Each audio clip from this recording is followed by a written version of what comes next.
The train hissed into the Sweetwater station just as the sun crept low across the horizon, bleeding gold over the red clay hills. From the last car, a man stepped down, taller than most, built like iron, with a worn canvas coat and eyes that looked like they'd seen too much.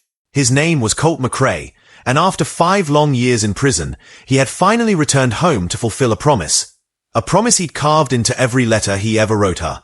Claire Weston had once waited by that station every Sunday afternoon, watching trains arrive with trembling hands and hope that wilted just a bit more each week. But that was a lifetime ago. Now, she lived alone in the sheriff's house, ever since her husband, Sheriff Abram Weston, had been gunned down under mysterious circumstances only months earlier. She wore mourning black, and her heart had become a fortress, cold and locked. Colt didn't expect a parade or a warm welcome. He wasn't the town hero. He was the man they said killed a judge, though the truth had always been more complicated than the headlines. What mattered now was her. Claire, the girl who'd once promised to wait for him with sunflowers in her hair and dreams bigger than this dust-covered town. But Sweetwater had changed. People stared longer now, whispered more. And when Colt saw Claire from across the street, walking slow, clutching her black shawl like armor, his heart slammed against his ribs. She hadn't aged a day, but her smile had disappeared. So had the light in her eyes. And when she finally turned and saw him, she didn't smile. She didn't cry. She just nodded, like he was a ghost she always knew would come back. And in that instant, Colt knew the story wasn't over. It was just beginning again, with a grave, a secret, and a town that wasn't done punishing either of them. Colt McRae had dreamed of this moment for years, walking up the hill behind the sheriff's house, boots heavy with guilt and dust, heart thundering with questions that had grown teeth. Claire Weston used to write him letters, too. Hundreds. Every word wrapped in hope and pain, inked in small looping script that smelled of lavender and rain. Then, one day, they stopped. No warning. No explanation. Just silence. He hadn't known then that her silence had a name. Sheriff Abram Weston. Claire's late husband. And Colt's former best friend. Claire's house hadn't changed much. The paint still chipped near the porch rail. The same wind chime, cracked in one corner, still whispered in the breeze. But everything else, the woman inside, the town beyond, felt like a memory that no longer fit in his hands. He stood on that porch longer than he should have, until the door creaked open and Claire stared at him through the screen like she didn't trust her own eyes. Colt! Her voice was softer than he remembered. More careful. I didn't think you'd answer, he said. I almost didn't. The silence between them stretched like rawhide, thin, worn, but still strong enough to hold the weight of years. She opened the screen door without another word and stepped aside. Colt followed, each step heavy with the ghosts of the past. Inside, the house was dim and smelled like cedar and old books. The curtains were drawn. On the mantel above the fireplace sat a small black and white photo of Abram Weston in uniform, his badge gleaming under the sepia tone. Claire walked past it like it wasn't even there. But Colt noticed the way her eyes flickered toward it, the way her breath caught ever so slightly. I heard about Abram, Colt said. Wasn't sure if you'd want to see me after everything. Claire turned, arms crossed. You weren't sure if I wanted to see you? Colt, I buried my husband 2 months ago, and now the man I used to love walks into my life again like a ghost I forgot to be afraid of. He flinched. Used to. She didn't answer. Instead, Claire walked to a small cabinet near the fireplace, opened it, and pulled out a battered metal box. When she placed it on the table between them, Colt froze. He knew that box. He had made it for her the night before he was arrested, carved her initials into the lid with a pocket knife under the stars. She'd promised to keep it safe. And she had. Inside were the letters. Every one of them. Still sealed. Still unread. You never opened them. Colt's voice cracked. Claire looked down, fingers trembling. I couldn't. Not after Abram proposed. Colt sank into a chair, grief tightening around his ribs. You said you'd wait. I did wait. For 2 years. Her voice was sharper now. But no one in this town believed you were innocent. They said you killed a judge in cold blood. That you'd never be free. And Abram, he was kind to me. Said he'd protect me. That I deserved more than a man behind bars. Colt looked at the letters like they were tombstones. I wrote every week, he whispered. Every damn week. About the truth. About how I didn't kill that judge. About how it was a setup. A man named Garrett used me as bait in a land grab scheme. But no one listened. No one believed a poor ranch hand like me. Except you. Claire's voice softened. I didn't stop loving you, Colt. I buried you in my heart to survive.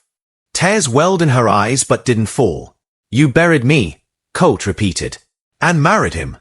Claire stepped closer, voice shaking. And then he died. Shot in the back while chasing some drifter out by the East Ridge. But here's the part they don't tell in the papers. Colt, Abram was scared before he died. He thought someone was coming for him. Said it had to do with something he did years ago. Something about land deeds and bribes. Colt's heart stopped. Garrett. She nodded. He never said the name.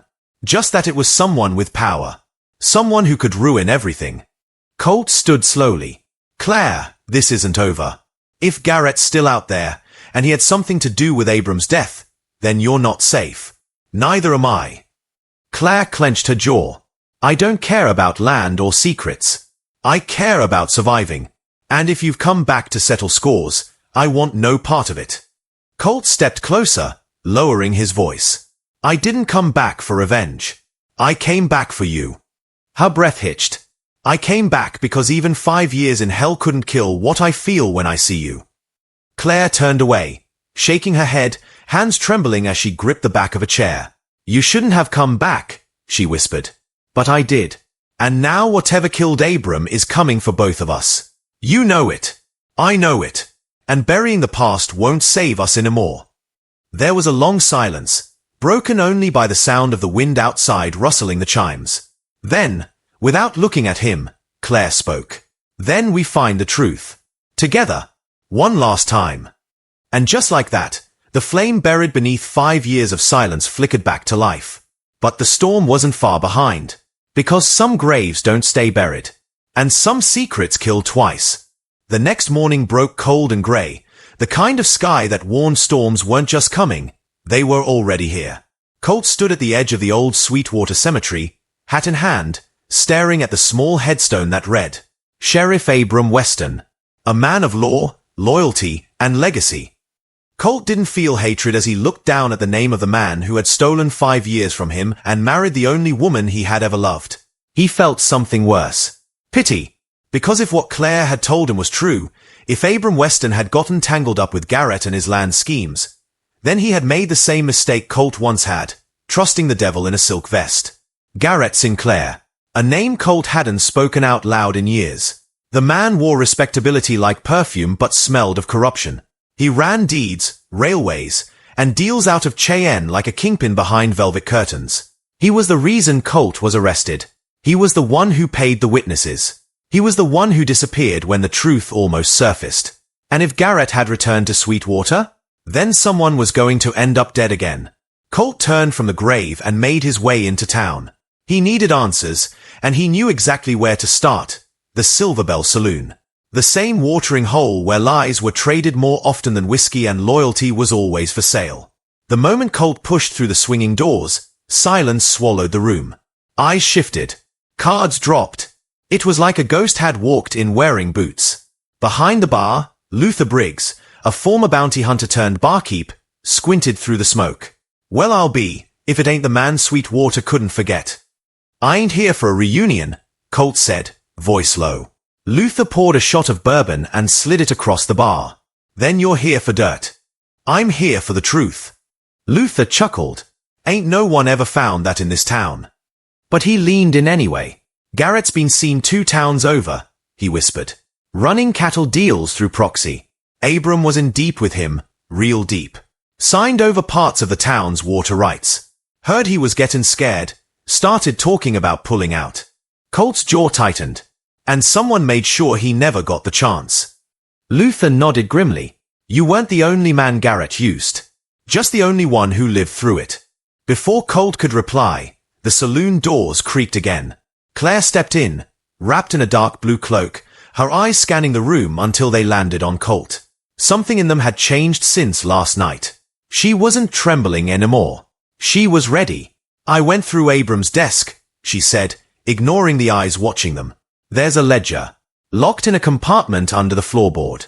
It has names, signatures, yours, Garrett's, even the judge who sent you away. Colt felt his throat close. They forged my name. She nodded. It's all there. They left the saloon together, walking in silence until they reached the sheriff's house. Claire led him upstairs, past the creaky hallway where sunlight streaked through broken blinds. In the study, beneath a rug and a false plank, was a compartment carved into the floor. She opened it. Inside was a book, leather-bound, faded, and heavy with the weight of too many sins. Colt flipped it open, and his heart thundered. There were land deeds signed with his name. Deeds he'd never seen. Transfers dated the day after his arrest. Transactions between Sinclair Holdings and Sweetwater's town council. All of it under the pretense that he, Colt McRae, had agreed to sell. It was the proof he never had during the trial. And now, it was a death sentence for anyone holding it. I have to take this to the judge, he said. Claire shook her head. The judge was on Sinclair's payroll. You show him that book, you'll vanish before sundown. So what do? We disappear first. Colt looked at her, this woman he once kissed beneath the cottonwoods, now wrapped in mourning and secrets, her face hardened by time but still beautiful in a way that hurt. You're not afraid? He asked. I'm terrified, she whispered. But you're the only man I ever loved, Colt. And I won't lose you again. They didn't have much time.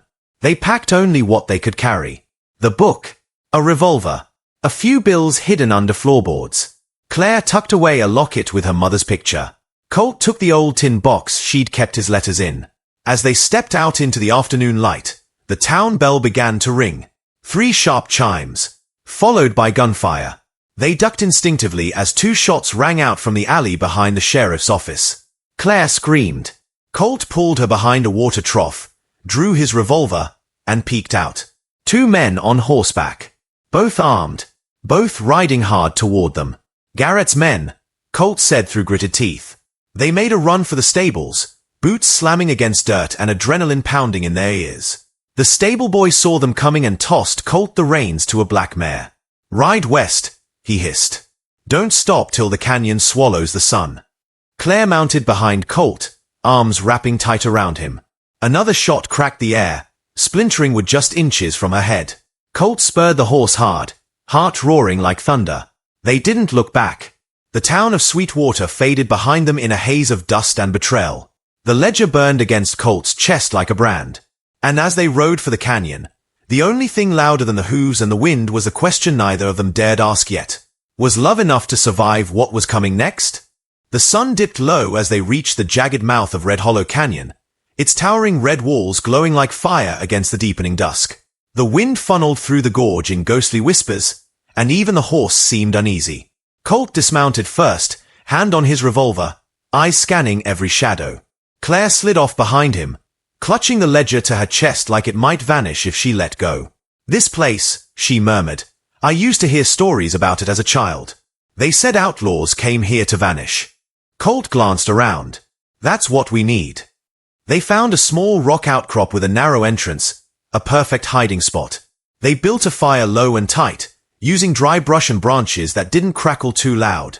The heat warmed their hands but didn't settle the cold fear in their bones. Claire finally spoke. What if Garrett comes here himself? What if he already knows? Colt's jaw flexed. Then we end it. We bring him into the light. She looked up at him, firelight flickering across her face. And after that? He hesitated. If we make it through, we leave Sweetwater. Find some place they've never heard of us. A long silence followed, but then she reached for his hand. I'd go anywhere with you, Colt McRae. But before he could answer, a twig snapped in the darkness. Then another. Bootsteps. Colt grabbed his revolver and stood, shielding Claire. From the shadows, a voice slithered forward like poison. Well, ain't this cozy? Garrett Sinclair. Alive. Smiling. And not alone. Garrett Sinclair stepped into the firelight with the confidence of a man who had never lost a thing in his life. His silver hair was slicked back, his vest untouched by dust, and on each side of him stood a hired gun. One tall and wiry with a scar over his left brow, the other short, bearded, and breathing like a warhorse. Colt raised his revolver, but Garrett didn't even flinch. "Easy, son," Garrett said smoothly. "You shoot me now, and you'll die before the smoke clears. These boys don't miss. And neither do I, when it comes to tying up loose ends." Claire moved behind Colt, clutching his arm. Her voice shook. "What do you want?" Garrett chuckled. "Oh, I think you already know. That little book of sins you're carrying? That's worth more than every acre in Sweetwater." His eyes narrowed. "Hand it over, and I'll let you both ride out of here." Colt's grip on the revolver tightened. "You expect me to believe that?" "No," Garrett admitted.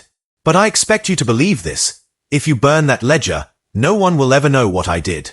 But if you give it to the wrong person, well, let's just say I have more friends than you do." Claire stepped forward then, surprising both men. "You destroyed my husband. You destroyed Colt. You think we're afraid of dying now?" Garrett raised an eyebrow. "You should be."